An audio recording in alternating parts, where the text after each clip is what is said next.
All right, y'all, we back. Thank you for showing up. We back to JC's story today. We're going to see what else he has to say about VAL, Kato, and the twins. I'm interested in seeing what their interactions were throughout the years and get his opinion character-wise and see if we can get any more stories out of him. If you have yet to subscribe to the channel, please do. It's a fair trade. I give you free content.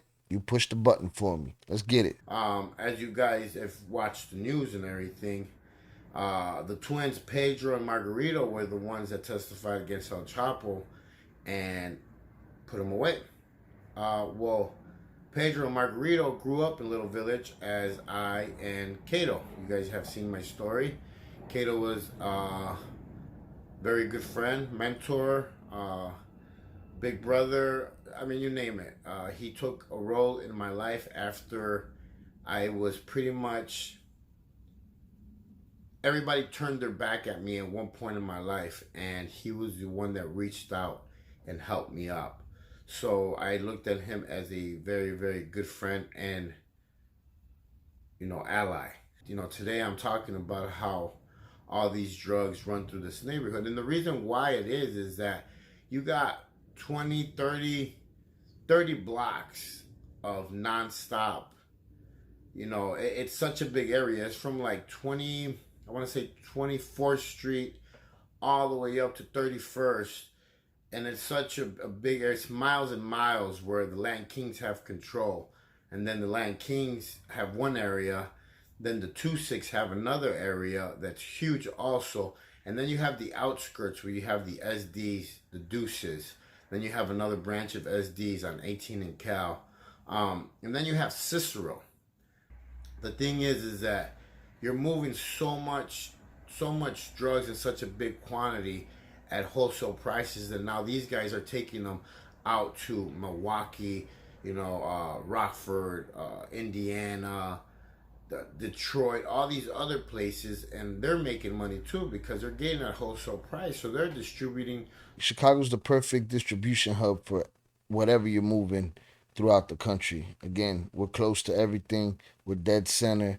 If there wasn't a big city in the middle of this country, who knows what shipping back and forth would cost and be like, or how long it would take. There was a benefit for the cartel to work through Chicago. And that benefit was being able to reach all of these destinations from one central hub. And the twins had an end because they spoke English. They had an understanding of the street life in the United States. They were able to deal with black folks. They were able to deal with white folks because they spoke the language and understood the street culture. That opened a lot of doors for them that the average cartel hustler probably didn't have. Chicago is is a hub because of its location. It's in the middle of everywhere and in the route to everywhere.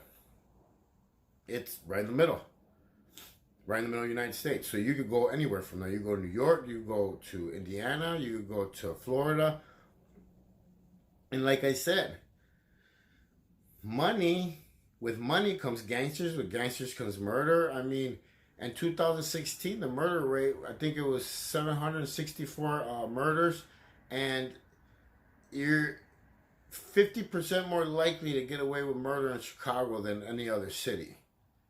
So you tell me, with all those drugs coming in and all that stuff, you wonder why. Like, Think about that.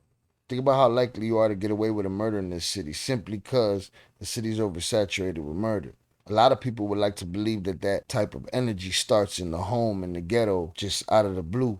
But there's plenty of circumstances and issues that date back hundreds and hundreds of years of this country stepping on people's necks that allows for those things to exist, that allows for that energy to exist. People out there thirsty for a lot of things: money, clout, attention, and they're willing to go after it and get it however they can. Pedro and Margarito were one of the first guys that I ever seen driving around in Bentleys, besides seeing Bentleys in rap videos in a poor ass neighborhood. I remember the day that I seen Margarito driving around in his Bentley. I was like, holy shit.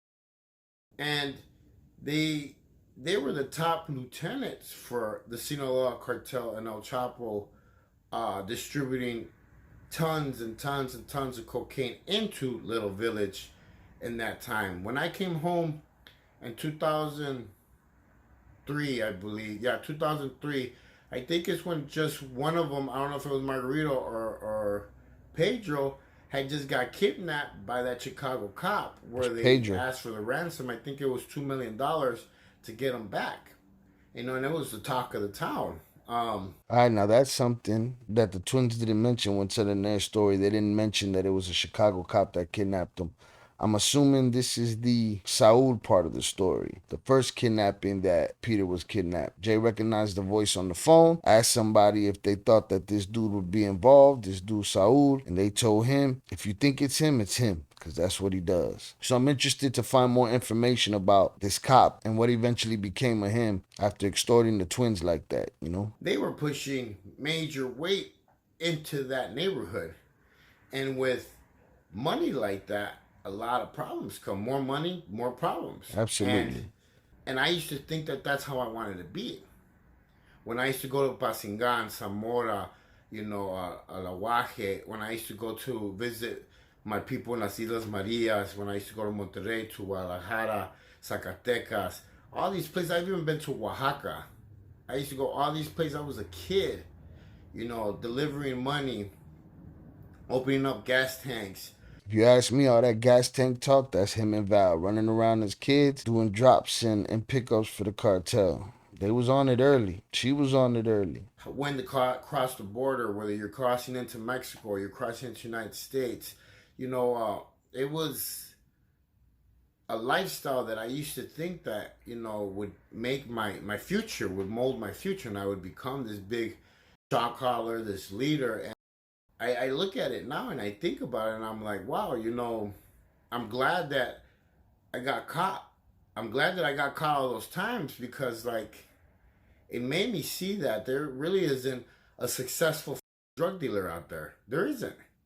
Eventually, either you I agree. Eventually, some snake comes to bite you. Some mistake comes to bite you. Some decision made with your ego, some decision made with your pride comes to bite you. Some problem arises that exposes you. Some kidnapping, some shootout, some investigation that puts eyeballs on you. Eventually, something comes to bite you. He said he was kind of glad for all of those times getting caught. Dudes like JC respect the hard parts of the game. They respect the aggression of the game, the fearlessness of the game. And then there's guys like the Twins that respect the business of the game, that respect the process, the chess game that the game is. As commenter and I discussed, everybody's gonna have a different opinion. Everybody's gonna have a different outlook on what a gangster is, or what a snitch is, or what a kingpin is, or what a boss is. Everybody's gonna have their own definition of that. Some people think that aggression is where it's at. Some people think that calm and observation is where it's at. There's some guys that believe you get points for going to prison. There's some guys that believe you lose points for getting caught. I know a lot of dudes that successfully got away with doing things for a long time, but the smarts that kept them from getting caught were the same smarts that put them out the game and put them into legitimate lanes. You usually see the dudes that spend their time getting caught eventually burn out of the game and don't have nothing legit to wait for, no legitimate lane to roll in. At the end of the day, everyone's going to talk themselves up. There's always going to be a difference in opinion, strategies, demeanor, technique. JC probably did it by muscle. The Twins did it like a Fortune 500 company. get caught or you end up dead.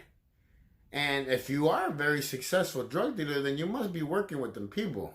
You must be giving them, a bone here and there because there is those kind of successful drug dealers out there that The examples are endless. Look at Whitey Bulger. All of these years, he's this feared boss. Then you find out that he's been working with the feds for who knows how long, which eventually led to his demise. We've seen examples of the cartel having whole sectors of the police department in their pocket. Law enforcement and federal involvement is just another piece on the chessboard to some guys. So you'll get a guy that's surviving and getting money for a long time, but he got a big shield protecting him from the rest of the world. are working with the feds. Um, a lot of people could sit here and say that they've done this, they've done that, and it's like the dudes that you meet in jail that are like they were ballers outside on the street, but they don't have money to buy a soup inside prison. There you have it. Like it doesn't make sense.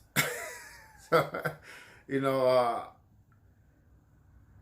it's not a lifestyle, man, and I think that in the United States we've glorified the gangster movies way too much. These kids forget that there's consequences. They forget that for every action, there's a reaction. They think they're going to be living it up. They don't understand the ills that come with it. I'm sure when the Twins got in the game, they didn't think they were going to suffer physically and mentally the way they did. Being kidnapped and starved and hunted. And you're not thinking about that when you're in your late teens, early 20s, mid 20s. You're thinking, I'm going to push this Bentley. I'm going to mess with these chicks. I'm going to do this. I'm going to get this money. You're not thinking, man, tomorrow somebody going to put me in the back of a U-Haul strapped up with zip ties with my eyes covered, and I'm not going to know what's coming next. And you got big homies that never teach these young Thundercats what they need to know. Never let them know, hey man, this is what can go wrong. This is what happens if you do this. Nah, they'll keep the secrets to themselves and just watch them kids crash out.